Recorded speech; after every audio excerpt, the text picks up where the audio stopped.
नमस्कार मंडळी, स्वागत आहे तुमचं किचन रेसिपीजमध्ये। तर आज मी स्ट्रॉबेरी पुडिंग बनवलेला आहे। अगदी सोपी रेसिपी आहे। चला तर आपण रेसिपीला सुरुवात करूया। तर या ठिकाणी मी 1 वाटी स्ट्रॉबेरी घेतलेली आहे आणि 1 वाटी स्ट्रॉबेरी कट करून घेतलेली आहे। अर्धी वाटी कॉर्नफ्लोअर घेतलंय, अर्धी वाटी साखर घेतली आहे आणि 2 कप दूध घेतलेलं आहे। तर दूध मी रूम टेम्परेचरवरचं दूध घेतलेलं आहे। तर या ठिकाणी जे अखंड स्ट्रॉबेरी होती त्याचे मी देठ काढून घेतली आणि स्वच्छ धुवून घेतली। आता ह्या स्ट्रॉबेरीचा क्रश करून घ्यायचा आहे। तर थोडंसं पाणी टाकून मी हे बारीकसर वाटून घेणार आहे। स्ट्रॉबेरीज व्यवस्थित वाटून घेतल्यानंतर मी हे मिश्रण गाळून घेणार आहे। तर ह्या चाळणीच्या साहाय्याने हे मिश्रण व्यवस्थित गाळून घ्यायचं आहे। अगदी 2 मिनिटात हे मिश्रण गाळून होतं, अगदी झटपट। तर सर्व मिश्रण मी ह्या कढईमध्येच गाळून घेतलं। आता ह्या कढईमध्ये सर्व मिश्रण एकत्रित करून घ्यायचं आहे। त्यासाठी आधी दूध टाकून घेतलं स्ट्रॉबेरी क्रशमध्ये आणि आता ते व्यवस्थित ढवळून घ्यायचं आहे। सर्व मिश्रण व्यवस्थित एकत्रित करून घ्यायचं आहे। तर या ठिकाणी हे सर्व मिश्रण एकत्रित झालेलं आहे। आता यात मी कॉर्नफ्लोअर टाकून घेते। कॉर्नफ्लोअर व्यवस्थित एकत्र करायचं आहे आणि त्यात साखर टाकून घेतली आहे। तर कॉर्नफ्लोअरच्या गाठी राहायला नाही पाहिजे मिश्रणात, त्या पद्धतीनं ते व्यवस्थित असं एकत्र करून घ्यायचं आहे। आणि व्यवस्थित सर्व एकत्र झालं की हे मिश्रण आता आपल्याला गॅसवर गरम करून घ्यायचं आहे।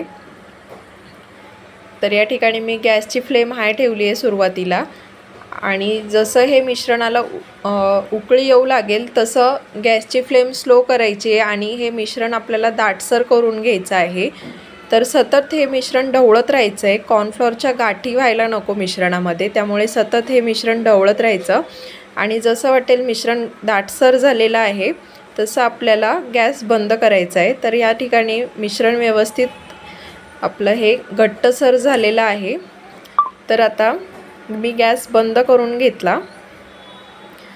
आता हे मिश्रण थंड होण्यासाठी मी ठेवलं आहे। आता एकीकडे मी पॅन ठेवून घेतला आणि त्यात ज्या कट केलेल्या स्ट्रॉबेरीज होत्या त्या स्ट्रॉबेरी ह्या पॅनमध्ये टाकून घेतल्या।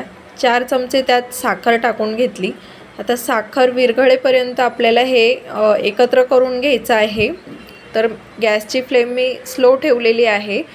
अगदी स्लो फ्लेमवर ही साखर विरघळून घ्यायची आपल्याला। तर या ठिकाणी मी अर्धा लिंबाचा रस या मिश्रणामध्ये टाकलेला आहे आणि आता हे सर्व व्यवस्थित एकत्र करून घ्यायचं आहे मिश्रण आणि साखर व्यवस्थित विरघळून घ्यायची आहे। स्ट्रॉबेरी पण थोडी मऊसूत होऊ द्यायची आहे या मिश्रणामध्ये। तर हे मिश्रण व्यवस्थित आपलं झालेलं आहे, तयार झालेलं आहे। साखर व्यवस्थित विरघळली आहे। आता मी गॅस बंद करून घेतला आणि आता हे स्ट्रॉबेरी पुडिंग मी ह्या ग्लासमध्ये काढून घेते। जर तुमच्याकडे छोटा काचेचा बाउल असेल किंवा छोटा ग्लास असेल तर त्यात काढा। माझ्याकडे हा मोठा ग्लास होता, त्यातच मी हे काढून घेतले स्ट्रॉबेरी पुडिंग। आणि जे साखर आणि स्ट्रॉबेरीचं मी जेली बनवलं होतं ते वरतून टाकते, पुडिंगच्या वरून टाकायचं आहे। आणि 1 ते 1.5 तासासाठी हे स्ट्रॉबेरी पुडिंग फ्रीजमध्ये मी सेट होण्यासाठी ठेवलं।